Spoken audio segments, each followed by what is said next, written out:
नमस्कार, मैं मनमोहन मिश्र। दोस्तों, देश जितनी बार गुलाम हुआ वो कायरों और दलालों के चलते ही हुआ था और आगे भी शायद ये देश फिर से गुलाम होगा तो उसी तरह के कायरों और दलालों के नाते ही होगा, चलते ही होगा। लेकिन भुगतना तो पूरे देश को पड़ता है, पूरे देश की जनता को पड़ता है, देश के आम आदमी को पड़ता है, सिर्फ उन दलालों को नहीं। वो दलाल तो जब तक रहेंगे तब तक ऐश करेंगे और उसके बाद इस दुनिया से चले जाएंगे।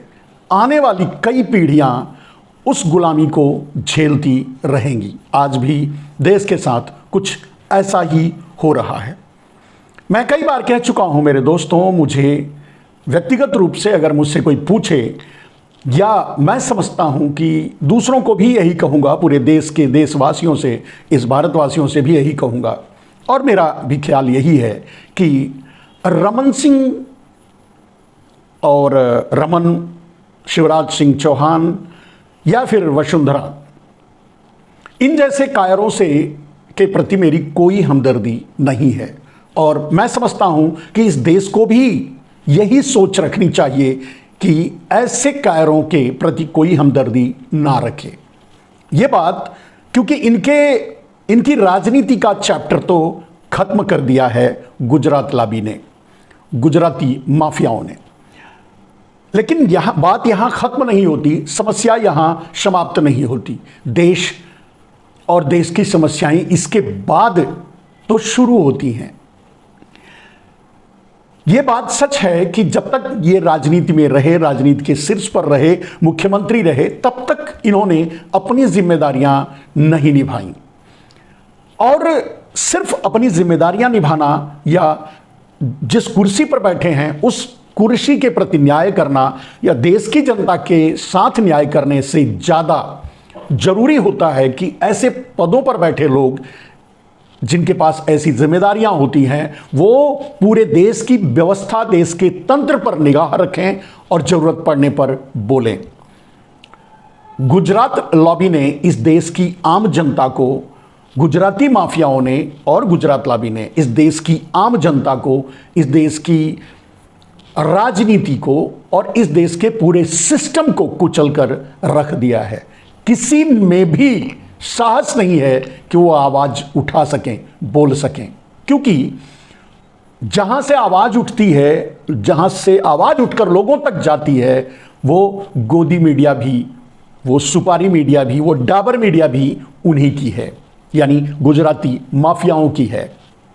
तो निश्चय ही कौन आवाज उठाएगा और कैसे लोगों तक पहुंचाएगा? हमारे आप जैसे लोग जो समाज के लिए लड़ते हैं, देश की चिंता करते हैं, देश के प्रति सजग रहते हैं या फिर खोज करते हैं, रिसर्च करते हैं और जो उन्हें समझ में आता है लोगों तक पहुंचाने की कोशिश करते हैं, वो पहुंचा नहीं पाते। और पहुंचाते भी हैं तो बहुत कम लोगों तक बात पहुंच पाती है। उनमें से भी ज़्यादातर लोग समझ नहीं पाते। जो समझते हैं उनकी भी अपनी सीमाएं होती हैं, वो भी बहुत ज़्यादा लोगों तक नहीं पहुंच पाते, पहुंचा पाते। कहने का अर्थ यह है मेरे दोस्त कि सच को पूरी तरह से कुचल दिया जाता है या गला घोंट दिया जाता है।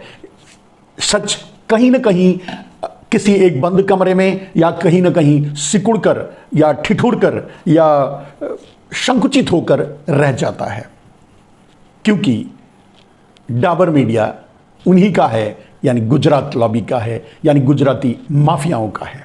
आज राजनीति में जो हुआ, अगर आपको एक बार रमन या वसुंधरा या शिवराज के प्रति हमदर्दी जगे तो आप उसे रोक करके उनको जगाने की कोशिश जरूर करना, जो आज भी भारतीय जनता पार्टी में या भारत की राजनीति में या इन गुजराती माफियाओं के सिस्टम में अपने आप को सुरक्षित महसूस कर रहे हैं।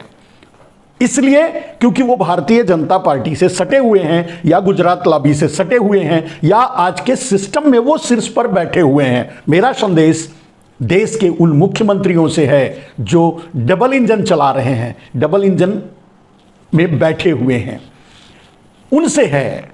वो सोचें, बार बार सोचें और देखें कि इस देश का क्या हो रहा है, इस देश की राजनीति का क्या हो रहा है, इस देश के सिस्टम का क्या हो रहा है।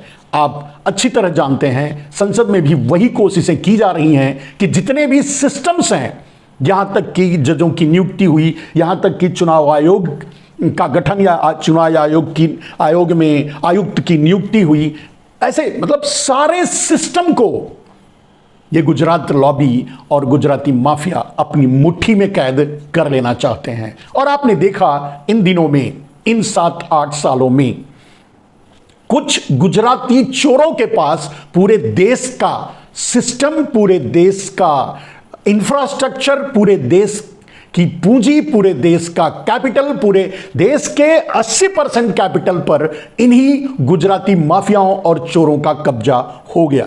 देश की सत्ता में बैठे शीर्ष लोगों के नाते, देश की राजनीति में जो आज शीर्ष पर बैठे हैं, उनके सहयोग से, आप अच्छी तरह जानते हैं।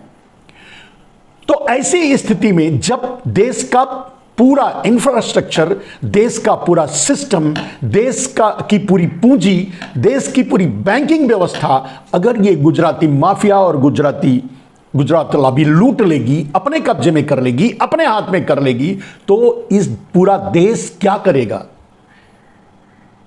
क्या आपको ईस्ट इंडिया कंपनी का ख्याल नहीं आ रहा है? क्या आपको अंग्रेजों के आगमन के दिन नहीं नजर आ रहे हैं? क्या आपको नहीं लगता कि आप अपनों के ही गुलाम बनने जा रहे हैं? जिन्हें आप अपना समझते हैं वो आपको गुलाम बनाने जा रहे हैं। और ये प्रक्रिया आप देख रहे हैं, जो राजनीतिक फैसले हो रहे हैं उससे भी आपको दिखाई दे रहा होगा, या जो सामाजिक निर्णय लिए जा रहे हैं, व्यापारिक निर्णय लिए जा रहे हैं, जो सिस्टम को चलाने वालों पर जो शिकंजा कसा जा रहा है, या इस देश की पूरी न्याय व्यवस्था, या यूं कह सकते हैं कि विधायिका, कार्यपालिका, न्यायपालिका और डाबर मीडिया जिसे आप जानते हैं, सब पर कब्जा किया जा रहा है। इसका अंत कहां जाकर रुकेगा? क्या भारत फिर से गुलाम होने जा रहा है? क्या भारत ईस्ट इंडिया कंपनी जैसा अडानी जैसी कंपनियां, अंबानी जैसी कंपनियां, या चोरों की कंपनियां, या माफियाओं की कंपनियां देश पर कब्जा कर लेंगी, पूरे देश को गुलाम बनाकर रखेंगी?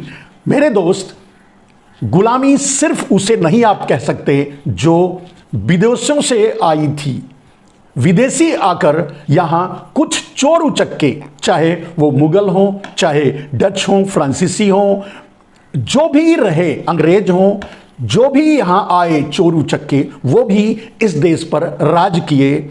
और हम समझते हैं कि 600-700 साल तक हम लगभग गुलाम रहे। उसके बाद आज़ादी मिली। उस गुलामी के मेन में, उस गुलामी का कीरोल अगर किसी के पास था तो ऐसे ही लोगों के हाथों में रहा, ऐसे ही लोगों के पास रहा, या ऐसे ही लोग जिम्मेदार रहे उस गुलामी के लिए या देश की दुर्दशा के लिए, जो उस समय उनके साथ मिल गए। ऐसा नहीं था कि कोई चोर आएगा, कोई उचक्का आएगा, कोई लुटेरा आएगा, पूरे देश पर राज कर लेगा बिना आपके अपनों की गद्दारी से। और वही हुआ देश के साथ, जो आपने देखा कई 100 साल तक भारत गुलामी झेला। आज भी जो इस गुजरात लॉबी के साथ खड़ा है, गुजराती माफियाओं के साथ खड़ा है, जो आज अडानी पर गर्व कर रहा है, अंबानी पर गर्व कर रहा है, या गुजराती चोरों पर, या यूं कह सकते हैं माफियाओं पर, या यूं कह सकते हैं कि नीरव मोदी, मेहुल चौकसी या ललित मोदी, या ऐसे लोगों पर गर्व कर रहा है कि वो हमारे देश के हैं, हमारे अपने हैं, विनोद अडानी जैसे छुप कर बैठे गद्दारों पर गर्व कर रहा है, अपना समझ रहा है, या फिर राजनीति में शीर्ष पर बैठे गुजरात लॉबी पर जो ये गर्व कर रहा है, उन्हें अपना मान रहा है, अपना समझ रहा है, वो कहीं गलत तो नहीं सोच रहा है? एक बार उसे जरूर सोचना चाहिए। पूरे देश को, पूरी राजनीति को, पूरे देश की व्यवस्था को, सिस्टम को, हर आदमी को, जो जहां बैठा है, जिस पोस्ट पर है, एक देश के एक वॉचमैन से लेकर प्रधानमंत्री तक की कुर्सी पर जो बैठा है, वैसे तो वहां कोई और बैठा है जिसके लिए मैं ये बातें कह रहा हूं, लेकिन बीच में बहुत से ऐसे लोग हैं जो अपनी अपनी जगह बैठे हुए हैं। उन्हें एक बार इस पर मंथन करना चाहिए, सोचना चाहिए कि कहीं कुछ बुरा तो नहीं हो रहा है देश के साथ, कहीं कोई धोखा तो नहीं हो रहा है देश के साथ, कहीं देश फिर से गुलाम तो नहीं होने जा रहा है। और मैंने कहा मेरे दोस्त, बाहरी आक्रमणकारी, बाहरी चोरों की गुलामी ही सिर्फ नहीं होती, अपनों की गुलामी भी आप सह नहीं पाएंगे। अपनों की गुलामी उनसे ज्यादा खतरनाक होती है जो बाहर से आकर हम पर राज करके चले गए। उनसे ज्यादा खतरनाक होगी उनकी गुलामी जो आज आपको गुलाम बनाने के प्रयास में लगे हुए हैं। आप याद करके देखिए, चूक गए, वरना दिल्ली का लाल किला खून से सन गया होता, रंग गया होता, पुत गया होता, जब किसानों पर गोलियां बरसाने की योजना बनाई गई थी। आप जानते हैं, किसान 13 महीनों तक दिल्ली के बॉर्डर पर बैठे रहे। उनको सुनने के लिए ये सिस्टम, ये गुजरात लॉबी तैयार नहीं हुआ, ये गुजराती माफिया तैयार नहीं हुए, नहीं सुने, शहीद हुए। 700 से अधिक किसान अपनी जान गंवा दिए, लेकिन उनके दर्द को सुनने के लिए कोई तैयार नहीं हुआ। यह राजनीतिक व्यवस्था थी जो झूठ बोलकर उन्हें घरों को भेजा गया, वहां भी उनसे धोखा किया गया। क्या आज पूरे देश के साथ धोखा किया जा रहा है? धोखा हो रहा है राजनीतिक तरीके से, सामाजिक तरीके से और सिस्टम के तरीके से, इंफ्रास्ट्रक्चर के तरीके से सब कुछ अपने कब्जे में लिया जा रहा है, जो आगे चलकर घातक होगा। जैसा मैं कई बार ये बोल चुका हूं, अगर उदाहरण के लिए कुछ बोलूं तो इससे बड़ा उदाहरण आपको नहीं मिलेगा कि कल को, आज आपको पता होगा कि अंबानी पूरी तरह से चीनी मिलों पर कब्जा कर रहे हैं। ठीक है, टेक्नोलॉजी या यूं कहें कि जो फोन आप यूज कर रहे हैं, जियो के अलावा कोई मैदान में नहीं बचा है, जो बचा है वो कमजोर हो चुका है। इसी तरह से एक विधा जहां से, जिस सिस्टम से देश चलता है, धीरे धीरे इन गुजराती माफियाओं का कब्जा होता जा रहा है। अगर बारीकी से नजर डालेंगे तो मैंने कहा कि आखिर मीडिया से गोदी मीडिया, गोदी मीडिया से सुपारी मीडिया और सुपारी मीडिया से डाबर मीडिया क्यों बनी? क्योंकि इन माफियाओं का कब्जा मीडिया पर है और था। उसके बाद अगर देखेंगे, आज आपकी आवाज कहीं पहुंच नहीं पा रही है क्योंकि मीडिया पर उन माफियाओं का कब्जा है। उसी तरह से अगर इंफ्रास्ट्रक्चर पर ध्यान देंगे तो मैं पहले कई बार कह चुका हूं कि अडानी ने सीमेंट पर कब्जा किया, अडानी ने बिजली पर कब्जा किया, अडानी ने देश के सारे पोर्ट्स पर कब्जा किया, अडानी ने पूरे एयरपोर्ट्स पर कब्जा किया। अब रेलवे खरीद रहे हैं या रोड जहां भी बन रहा है वही बना रहे हैं। आपने देखा होगा कि जिसमें हमारे मजदूर 16-17 दिनों तक फंसे रहे, वो टनल भी अडानी की कंपनी बना रही थी। यानी, और ये सब कुछ अडानी का नहीं है। ना ही अडानी ने इस इंफ्रास्ट्रक्चर को खड़ा किया है, ना ही अडानी ने बनाया है। ये गन पॉइंट पर ईडी, सीबीआई और आईटी के गन पॉइंट पर इनको हासिल किया गया है या अडानी को दिलवाया गया है। अडानी और मोदी ने दोनों मिलकर इस पर कब्जा किया है। अब आप सोचकर देखिए कि अगर कल सीमेंट देना बंद कर देंगे बाजार में, तो सारी व्यवस्था जो आज कंस्ट्रक्शन का चल रहा है बंद हो जाएगा। अगर अडानी पोर्ट पर किसी भी शिपिंग कंपनी को आने की इजाजत नहीं देंगे तो पूरे देश का इंफ्रास्ट्रक्चर चरमरा जाएगा। ट्रांसपोर्टेशन और इंपोर्ट और एक्सपोर्ट की सारी व्यवस्थाएं चरमरा जाएंगी। बिजली अगर नहीं देंगे तो कोई भी उद्योगपति चाहे कितना ही बड़ा होगा आपको एक बिस्किट बनाकर भी नहीं दे सकता। बिजली, पानी, कोयला, एयरपोर्ट अगर वो नहीं उतरने देंगे आपको तो आप कहीं यात्रा भी नहीं करने पाएंगे। कहने का अर्थ यह है कि अगर एक कुछ गुजराती माफियाओं के हाथ में अगर पूरे देश का सिस्टम, पूरे देश की व्यवस्था, पूरे देश का इंफ्रास्ट्रक्चर जा रहा है या चला गया है और अगर वो चाहे तो क्या कर सकता है, इस डर को, इस शंकाओं को जरूर आप अध्ययन कीजिए और सोचिए। और अगर अन्न खाते हैं, अगर राष्ट्रवादी हैं, अगर इस देश के प्रति आपका समर्पण है तो लोगों तक पहुंचाने की भी कोशिश कीजिए, क्योंकि लोग, आम आदमी तो हमेशा से पिसता रहा है। आम आदमी ने दलाली नहीं की अंग्रेजों की, कभी आम आदमी ने दलाली नहीं की मुगलों की, तलवारें नहीं उठाई मुगलों की, भाले नहीं उठाए अंग्रेजों के, बंदूकें नहीं पकड़ी अंग्रेजों के, लाठियां नहीं पकड़ी अंग्रेजों के। आम आदमी कुछ नहीं करता, वो अपने आप में ही जीता है और मरता है। दलाली तो वही लोग करते हैं जो उच्च जगह बैठे होते हैं, जिनके हाथों में पावर होता है। जब अंग्रेजों को बुलाकर भारत को गुलाम बनवाया गया तब कौन थे?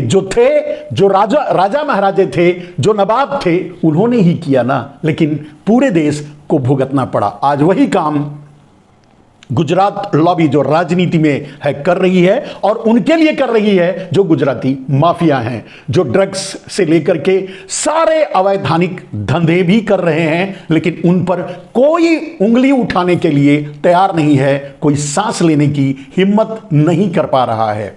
खतरा देखिए और समझिए। सबसे बड़ी बात, आज जो भारतीय जनता पार्टी में या आरएसएस में या जो इन गुजरात लॉबी और गुजराती माफियाओं के पीछे खड़े होकर अपने आप को सुरक्षित महसूस कर रहे हैं, उन्हें यह याद रखना चाहिए कि उनका भी वही हाल होगा जो वसुंधरा का हुआ, उनका भी वही हाल होगा जो शिवराज का हुआ, उनका भी वही हाल होगा जो आज रमन सिंह का हुआ, उनका भी। क्योंकि नरेंद्र मोदी को वोटर नहीं चाहिए, उनके लिए ईवीएम है। नरेंद्र मोदी को नेता नहीं चाहिए, उनके लिए बहुत से डाबर मौजूद हैं। तीसरी, चौथी, पांचवी कतार के तलवा चाटू लोग मौजूद हैं, जिन्हें कहीं से भी उठाकर नरेंद्र मोदी कहीं पहुंचा सकते हैं। जो उनकी बात करें, उनकी बात सुने, उनके अनुसार चलें। ऐसे लोग जो देश के बारे में ना सोच पाएं, आम आदमी के बारे में कुछ ना कर पाएं, वही करें, वही कहें, वही सुने, वही समझें जो मोदी कहें। तो ऐसे उन्हें नेताओं की भी जरूरत नहीं है, उन्हें कार्यकर्ताओं की भी जरूरत नहीं है, क्योंकि अब ठेके पर दरियां बिछवाई जाती हैं, पंडाल लगवाए जाते हैं, रैलियां करवाई जाती हैं, ठेके पर गाड़ियों में भरकर, पैसा देकर, खिला करके, खाने पर, पेट्रोल और डीजल पर, या जैसे भी बुलाई जाती हैं। सब कुछ इवेंट मैनेजमेंट की कंपनियां करती हैं और वो करवा लेंगे। तो कार्यकर्ताओं की जरूरत नहीं है, नेताओं की जरूरत नहीं है, और वोटरों की तो जरूरत है ही नहीं, क्योंकि ईवीएम है। माहौल बना लेंगे, क्योंकि मीडिया, डाबर मीडिया उनके साथ है, माहौल उनके लिए बनाकर दे देंगे। ईवीएम से वोट लेकर के चुनाव भी जीत लेंगे, सरकार भी बना लेंगे। जितना खतरा इस देश को है इस गुजरात लॉबी और गुजराती माफियाओं से, उससे कहीं ज्यादा खतरा उन नेताओं को है जो आज नरेंद्र मोदी के पीछे खड़े हैं, या कहीं किसी कुर्सी पर नरेंद्र मोदी के दिए हुए प्रसाद के रूप में बैठकर ऐश कर रहे हैं। मेरा संकेत जिनके लिए है वो समझ रहे होंगे। अगर वो जाग जाए समय से पहले तो शायद देश को बचाया जा सकता है, वरना तो इस देश का फिर भगवान ही मालिक है। नमस्ते।